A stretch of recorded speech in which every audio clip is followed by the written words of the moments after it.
Et bonjour mes bien-aimés frères et sœurs, aujourd'hui, sujet puissant, sujet édifiant, le cœur de Dieu, l'amour de Dieu. Comment est notre Créateur? Comment se définit-il lui-même et comment a-t-il agi lui-même envers son peuple et envers l'Église au travers de l'Écriture?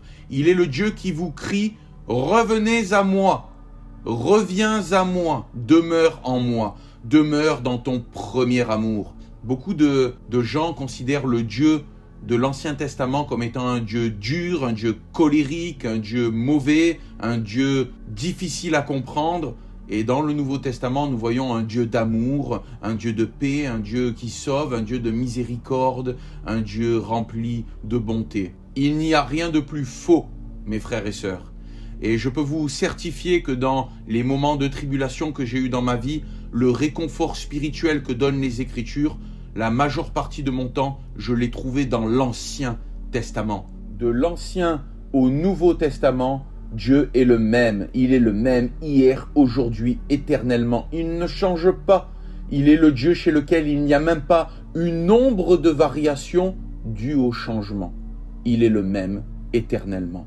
Donc on ne peut pas avoir de distinction dans la nature divine entre l'Ancien et le Nouveau Testament, puisqu'il ne change pas. Il demeure le même qui s'est révélé premièrement dans Exode chapitre 34, versets 5 à 7, où il est dit « Et l'Éternel descendit dans la nuée et se tint là avec lui, avec Moïse, et cria le nom de l'Éternel. Et l'Éternel passa devant lui et cria « L'Éternel, l'Éternel, Dieu miséricordieux, Dieu qui pardonne au-delà de nos fautes, et faisant grâce, lent à la colère, et grand en bonté et en vérité, gardant la bonté envers des milliers de générations, pardonnant l'iniquité, la transgression et le péché, il pardonne, et qui ne tient nullement celui qui est coupable pour innocent, et qui visite l'iniquité des pères sur les fils et sur les fils des fils, sur la 3e et sur la 4e génération. Voici le Dieu que nous avons, un Dieu d'amour et de miséricorde qui pardonne l'iniquité, la transgression et le péché, mais également un feu dévorant, également un Dieu de justice qui ne laisse pas le péché impuni et le coupable pour innocent. C'est la raison pour laquelle notre Dieu crie « Reviens à moi, reviens vers ton Créateur » pour demeurer dans cette première partie du texte sous la miséricorde divine et non pas sous le jugement. Car nous sommes tous coupables devant Dieu.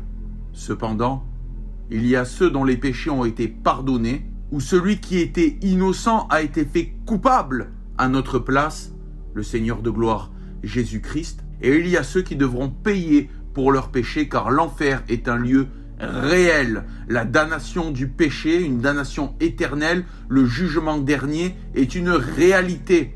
Alors écoutons la voix de ce Dieu de miséricorde qui crie « Reviens à moi » parce que si nous nous approchons de Dieu, alors il s'approchera de nous et il est ce Dieu qui agira envers nous avec grâce, avec bonté, avec miséricorde, avec une bénédiction qui s'étalera jusqu'aux prochaines générations. Il pardonnera toute transgression, péché et iniquité et agira avec lenteur de colère sur ceux qu'il aime, parce qu'il est un Dieu prompt à pardonner. Et cet espoir de ce Dieu qui se décrit lui-même comme étant le Dieu miséricordieux, faisant grâce, lent à la colère, grand en bonté et en vérité, pardonnant l'iniquité, la transgression et le péché, et l'espoir même qu'il y a eu dans le cœur d'Israël. Nous le retrouvons dans de nombreux passages, ce nom de l'Éternel que l'Éternel a cité à Moïse dans ce chapitre 34. Nous le retrouvons dans de nombreux passages de l'Écriture. Regardez par exemple Michée chapitre 7, versets 18 et 19. « Qui est un Dieu comme toi, pardonnant l'iniquité et passant par-dessus la transgression du reste de ton héritage? Il ne gardera pas à perpétuité sa colère, parce qu'il prend plaisir à faire miséricorde.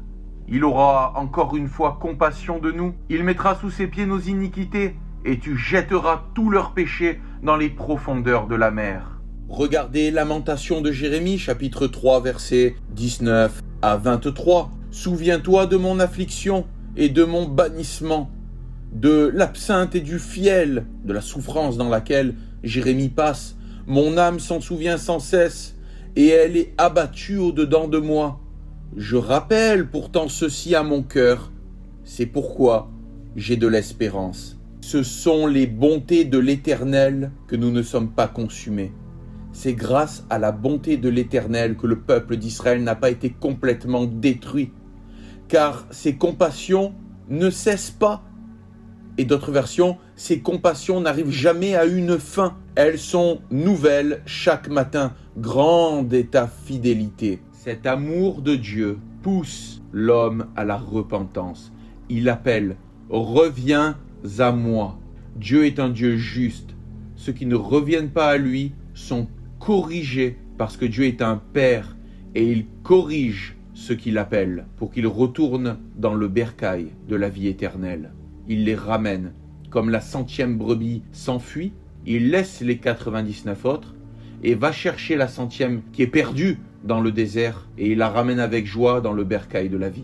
Lorsque l'un de nos enfants est rebelle, méchant, agressif, qu'il n'écoute pas les avertissements, une fois, 2 fois, 3 fois, hop, la correction du Père arrive pour remettre dans le droit chemin et porter du fruit. Si nous ne disciplinons pas nos enfants, que nous disons Amen à tout ce qu'ils veulent, même aux choses les plus abominables, regardez ce que vous aurez dans 20 ans. Un monstre. De la même manière, Dieu se devait de discipliner Israël, qui sont tombés dans des abominations sans nom, et nous allons plonger les regards dans ce parcours qu'ils ont eu, où nous allons voir la sévérité de Dieu, la correction de Dieu, mais également, à chaque fois qu'Israël crie vers l'Éternel, l'Éternel pardonne. Car il dit « Reviens à moi ». Et dès qu'Israël revient, l'Éternel pardonne, l'Éternel panse les plaies, l'Éternel bénit. Il est le Dieu qui ne se lasse pas de pardonner. Dieu s'est très souvent servi des nations pour corriger Israël. Et regardez ce qui est écrit en 2 Chroniques, chapitre 30, verset 9. « Car si vous retournez à l'Éternel, vos frères et vos fils trouveront miséricorde devant ceux qui les ont emmenés captifs, et ils reviendront dans ce pays. Dieu restaurera.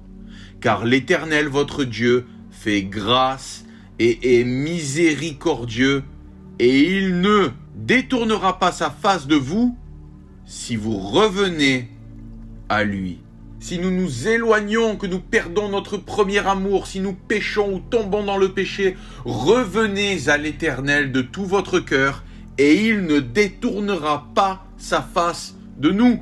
Vous avez 2 passages qui sont absolument fantastiques où vous pouvez réellement voir le cœur de Dieu qui est décrit dans Exode 34 comme étant le Dieu de compassion, lent à la colère, riche en bonté, en miséricorde, prompt à pardonner, etc. Mais également ce Dieu qui ne laisse pas le péché impuni et qui ne tient pas le coupable pour innocent. Dieu de justice, Père qui corrige, mais également Dieu d'amour et qui pardonne toujours et qui ne se lasse jamais de pardonner et d'étendre sa main pour guérir. Vous pourrez regarder par vous-même, et nous allons juste survoler ces 2 passages, Néhémie chapitre 9 et Psaume 106, où vous pouvez voir le nombre de fois que le peuple d'Israël a déchu de sa place, le nombre de fois où ils ont péché, où la correction de Dieu est arrivée juste derrière, puis ils se repentent et Dieu pardonne, puis ils repêchent de manière abominable et Dieu corrige, puis Dieu repardonne. Et la conclusion de toutes ces histoires qui sont racontées dans le psaume 106 et Néhémie chapitre 9 est la suivante, et je la partage avec vous, puisque dans leurs abominations, exemple, psaume 106, versets 37 et 38, il est dit « Et ils sacrifièrent leurs fils et leurs filles aux démons, et versèrent le sang innocent, le sang de leurs fils et de leurs filles, qu'ils sacrifièrent aux idoles de Canaan. Et le pays fut profané par le sang. Ils se rendirent impurs par leurs œuvres, et se prostituèrent par leurs pratiques. » Conséquence, la colère de l'Éternel s'embrasa contre son peuple, et il les livra en la main des nations, la correction du Père. Alors que nous, charnellement, en voyant une telle abomination, je me demande si nous aurions eu la même miséricorde que le Père. Face à des nourrissons, des enfants égorgés, le sang versé et jeté au feu, au sacrifice pour les idoles. C'est une abomination sans nom. Et pourtant, regardez verset 43. Maintes fois, il les délivra. Mais ils le chagrinèrent par leurs conseils et ils déchurent par leur iniquité. Il les regarda dans leur détresse quand il entendit leurs cris. Et il se souvint en leur faveur de son alliance. Et il se repentit selon la multitude de ses bontés. Et je vais vous citer juste quelques conclusions, quelques passages qui sont clairs et nets, où il est dit « Dans tes grandes compassions, tu ne les abandonnas point dans le désert. La colonne de nuée ne se retira pas d'eux le jour pour les conduire dans le chemin, ni la colonne de feu la nuit pour les éclairer et leur montrer le chemin dans lequel ils devaient marcher. » Puis de nouveau, ils repêchent. Et donc de nouveau, ils sont corrigés par le Seigneur. Verset 27, « Et tu les livras en la main de leurs adversaires qui les opprimèrent. Et au temps de leur détresse, ils crièrent à toi, et toi, tu entendis des cieux. Et selon tes grandes compassions, tu leur accordas des sauveurs qui les sauvèrent de la main de leurs oppresseurs. » Verset 28, « Mais quand ils avaient du repos, ils recommençaient à faire le mal devant toi, et tu les abandonnais en la main de leurs ennemis. » Correction. Et ceux-ci dominaient sur eux. Et de nouveau, ils criaient à toi, et toi, tu entendais des cieux, et tu les délivras maintes fois, selon tes compassions. Et tu rendis témoignage contre eux pour les ramener à ta loi. Reviens à moi, dit l'Éternel. Mais ils agirent avec fierté, n'écoutèrent pas tes commandements et péchèrent contre tes ordonnances. À nouveau, et verset 31, toutefois, dans tes grandes compassions, tu n'en finis pas avec eux, et tu ne les abandonnas pas, car tu es un Dieu faisant grâce et miséricorde. Amen. Je vous encourage véritablement, mes frères et sœurs, pour voir en profondeur le cœur de Dieu, qui est un papa, qui est notre Père céleste, c'est-à-dire qu'il aime d'un amour inépuisable, d'un amour qui ne faillit pas, d'un amour éternel. Mais il est un Dieu de justice et un Dieu qui corrige, et qui corrige ses enfants. Et c'est la raison pour laquelle dans Néhémie 9 et dans Psaume 106, vous allez pouvoir véritablement voir le parcours d'Israël, le nombre de chutes, et elles sont détaillées, comment elles se produisent, comment ils endurcissent au point de s'éloigner complètement du Dieu vivant. Et le Père qui n'abandonne pas, qui demeure fidèle, corrige ses enfants. Et lorsqu'ils prennent conscience, ils crient au Père, ils crient au Papa, miséricorde, aide, délivrance. Et le cœur de Dieu est touché. Et le cœur de Dieu fait qu'il étend sa main, qu'il délivre, car il est un Dieu riche en bonté, en fidélité et en miséricorde, très lent à la colère, car avant que la correction arrive, il s'écoule du temps où il envoie des prophètes pour à chaque fois prévenir. Attention, ce que vous faites n'est pas bon. Reviens à moi, repentez-vous, sinon j'enverrai le mal sur vous, je vais vous corriger. Ils demeurent endurcis et dans leur malheur, dans leur détresse, ils crient à l'Éternel. Et l'Éternel est le Dieu qui ne se lasse pas de pardonner, mes bien-aimés. Et il répond présent devant un cœur contrit, un cœur qui demande pardon, un cœur qui vient à Dieu. Et tel est l'appel de Dieu pour ceux qui ne croient pas en lui, et pour ceux qui croient en lui mais qui sont morts, quoique vivants, pour ceux qui ont perdu leur premier amour, pour ceux qui sont tièdes. Reviens à moi, dit le Dieu vivant, le Dieu éternel et tout-puissant, dont son amour s'est concrétisé de manière vivante pour le monde entier dans la personne de Jésus-Christ qui alla jusqu'à Golgotha pour mourir à notre place en sacrifice pour le péché, pour que la justice de Dieu soit accomplie en Jésus. Ici est manifesté l'amour de Dieu, en ce que lorsque nous étions encore des pécheurs dans la haine et ennemis de Dieu, Christ est mort pour nous. Psaume 103, versets 9 à 14, regardez. Il ne contestera pas à jamais. Il ne sera pas toujours énervé contre les enfants rebelles. Et il ne gardera pas sa colère à toujours. Il ne nous a pas fait selon nos péchés et ne nous a pas rendus conformément à nos iniquités. En un sens, il ne deal pas avec nous conformément à ce que nous sommes, sinon nous serions détruits, car il est un Dieu de miséricorde. Car comme les cieux sont élevés au-dessus de la terre, sa bonté est grande envers ceux qui le craignent, ceux qui demeurent en lui, ceux qui s'approchent de lui, ceux qui accomplissent le « reviens à moi ». Et à partir de ce moment-là, autant les cieux sont élevés au-dessus de la terre, autant sa bonté, elle est grande envers ceux qui le craignent. Autant l'Orient est loin de l'Occident, autant il a éloigné de nous nos transgressions. Car comme un père a compassion de ses fils, l'Éternel a compassion de ceux qui le craignent, car il sait de quoi nous sommes formés. Il se souvient que nous ne sommes que poussière. Verset 17. Mais la bonté de l'Éternel est de tout temps, et à toujours sur ceux qui le craignent, et sa justice pour les fils de leurs fils. Sa bénédiction s'étend sur votre descendance, sur vos enfants. Demeurez dans le Dieu vivant pour que sa bonté, sa bénédiction entache toute la famille et que le foyer entier demeure dans l'Éternel. Pour moi et ma maison, nous servirons l'Éternel. Pour que la bénédiction de Dieu touche votre époux, votre femme, qui peut-être n'appartient pas encore au Seigneur, et bénisse vos enfants. Que l'ange de l'Éternel, les anges de Dieu, puissent être envoyés par la main du Créateur pour protéger vos enfants. Mes bien-aimés frères et sœurs, demeurons dans le Dieu vivant, car il est le Dieu qui ne change pas. Il est le même hier, aujourd'hui, éternellement. Et il crie de la même manière, « Reviens à moi » pour demeurer en lui, être protégé, être béni, être sous sa grâce et sous sa paix. Mais il est également le Dieu qui continue de juger et de corriger ses enfants, et ce même dans la nouvelle alliance. Il est notre Sauveur, notre Père, notre Créateur, celui qui nous aime. Demeurons dans le cœur de Dieu, dans son amour éternel. Soyez bénis, mes bien-aimés frères et sœurs, et que le Seigneur de gloire, de grâce, de bonté, lent à la colère, riche en miséricorde, nous fasse grâce, nous bénisse, et que nous ayons l'intelligence, par le Saint-Esprit qui demeure en nous, à demeurer dans ses commandements. Et je souhaite maintenant terminer sur une prière pour notre sœur Fatia, qui suit la chaîne et qui a des difficultés dans sa famille.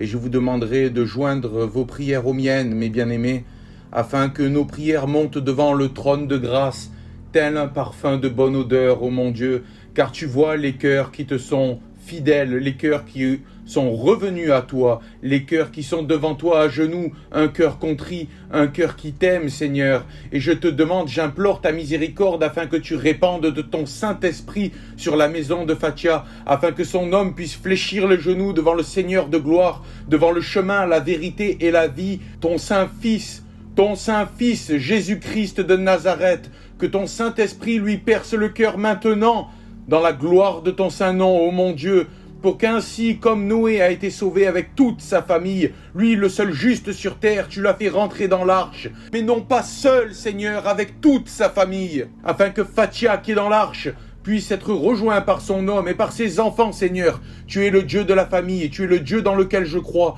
Tu es le Dieu qui sauve les enfants et qui sauve le mari ou la femme, mon Dieu, qui ne t'appartiennent pas encore. Que sais-tu, ô femme, si tu ne sauveras pas ton homme? Que sais-tu, ô mari, si tu ne sauveras pas ta femme? Eh bien, je crois en ce Dieu qui a créé la famille et qui veut le salut de la famille. Crois au Seigneur Jésus et tu seras sauvé, toi et ta famille. Prenons cette parole comme une conviction de l'âme, afin de croire et de voir la main de Dieu s'accomplir sur notre foyer, car cette bénédiction s'étend jusqu'à la 1000e génération. Je te demande ces choses, Père Saint, dans le nom de ton Fils Jésus-Christ de Nazareth. Alléluia, mon Dieu. Soyez bénis, mes frères et sœurs.